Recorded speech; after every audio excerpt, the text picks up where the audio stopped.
Sande Charles with FanRag Sports, joined by Phillies prospect Scott Kingery. Scott, how awesome is it to be playing professional baseball in Arizona? Well, it's even better for me because I'm from Arizona, and first of all, it's an honor playing in this league, and just playing with these guys out here. There's so much talent out here, and I mean, the weather in Arizona is kind of perfect weather for baseball. So I love it out here. Now, being from here, Ahwatukee, all of your family, do they come out? Do they make signs? Do they cheer you on? No signs. I tell them not to make signs. I don't want to be embarrassed out here, but yeah, definitely. I have friends and family asking for tickets almost every game. Now, Philly is, their spring training is in Florida. How different or how great is it being in Arizona compared to Florida? I came from, playing West Coast baseball my whole life to my whole professional career has been on the East Coast. So it's definitely different. Florida obviously was humid, and out here you don't get any humidity. So it was definitely a change that I had to get used to playing on the East Coast, and but coming back here, I have friends and family, and out there, I was on my own, trying to figure out how to adjust to the East Coast baseball. Speaking of, you from Arizona, you went to U of A, walk-on baseball there, and then 2015, junior year, Pac-12 Player of the Year. Such an interesting story. Can you kind of just go through all of that with me? Yeah, coming out of high school, I wasn't a very big guy, probably around 5'7", 150 pounds, and I think a lot of recruiters saw that and didn't expect much. And I'd always thought that I could play Division I baseball. I had a few offers, for junior colleges in Arizona. I accepted one to Central Arizona College in Casa Grande, and I kind of decided with a couple weeks left before school started that I wanted to take a shot at University of Arizona, and if I didn't make it, then I'd get a good education there. So I went there with the preferred walk-on, which means I had a spot on the fall roster, but wasn't expected anything on the spring roster. So I took my shot, and it worked out for me.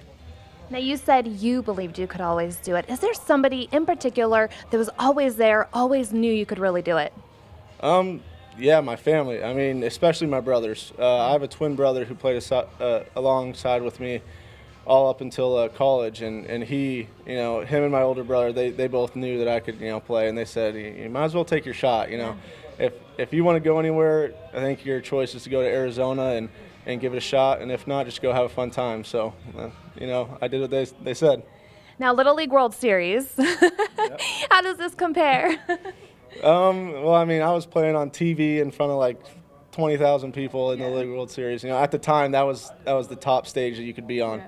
So that was amazing. But coming out here, and it's there's not a lot of pressure out here. It's kind of just going out there and showing off what you can do, and it's just great to be alongside these guys. And actually Gavin Cecchini, he played in the League World Series the same year as me, so in 2006. So I talked to him about it a little bit. But yeah, I mean, both this league and then back in the day, those are just the top places you can be at the time. Do you guys, so you reminisced over that time? What was a memory that you guys talked about? We had no clue. We just, he was talking about Little League World Series, and I was like, "Oh, do you play in that?" He was like, "Yeah, I was on the Louisiana team." I was like, "No way, dude! I was on the Arizona team." So yeah, we just kind of caught up and talked about that a little bit. It's kind of crazy how small the world is. You get two guys that are there at the same time on the same team.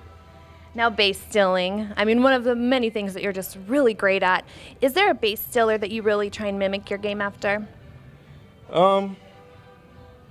Not really. I kind of just try to watch everyone and try to pick up on things that everyone else does. This year, when I was in AA with Roman Quinn, who's one of the fastest guys in the minor leagues. Now he's up with the MLB team, but I just watched him and kind of just see what he did differently than me and what I could pick up from him to help my game. So I like to watch people and see what they look at in a pitcher to try to steal off him. And so I just kind of look around and just ask and try to learn from others. Now, with the Phillies being in a rebuild with their Utley, Rollins, Howard core gone, you're next. You're the next core. How exciting is that? Oh, I mean, that's great. It's a great organization to be in the minor leagues with right now because they are rebuilding. And playing on that AA team with that stacked lineup, I kind of saw, what the future was going to be like. And that was a great team in Reading. And, with guys like Cousins and Reese Hoskins and Roman Quinn, all those guys, Alfaro, we had all those guys that are, they're just a step away from being, the future of the Phillies. And it's just great kind of being able to go up through the system with those guys, and because we'll all hopefully be there at the same time pretty soon here, and hopefully we can get things rolling in Philly. Now, we did have to take you away from a game of cards for this interview. What do you do? Is that a typical day before a game? Yeah, definitely. Especially with the Phillies guys. Phillies guys play a lot of cards. There's Jenga going on in there too, so a little bit of everything. Just some stuff to pass time and kind of relax before you have to come out here and get after it. Now, talk me through draft day. How special was that for you? Oh, that was incredible. That was one of the top moments in my life, and seeing your name called on TV and just being alongside your family and friends, and just you're just waiting. It's nerve-wracking for sure. Waiting to hear your name called, but once your name's called, kind of there's just a bunch of weight lifted off your shoulders, and you kind of just relax, and after that, you just got to wait until you get assigned somewhere and sent out. Now, every guy that I've kind of talked to, or they said they hate the headshot that's used on that day. How was your headshot? No, mine was pretty bad too. Yeah, it wasn't my favorite. They went back a couple years to get mine, so I look kind of young. I don't know why they didn't take the most recent one, but yeah, definitely could have been a better one up there. Thank you so much for taking the time. Yeah, thank you. Scott Kingery, Sande Charles, FanRag Sports.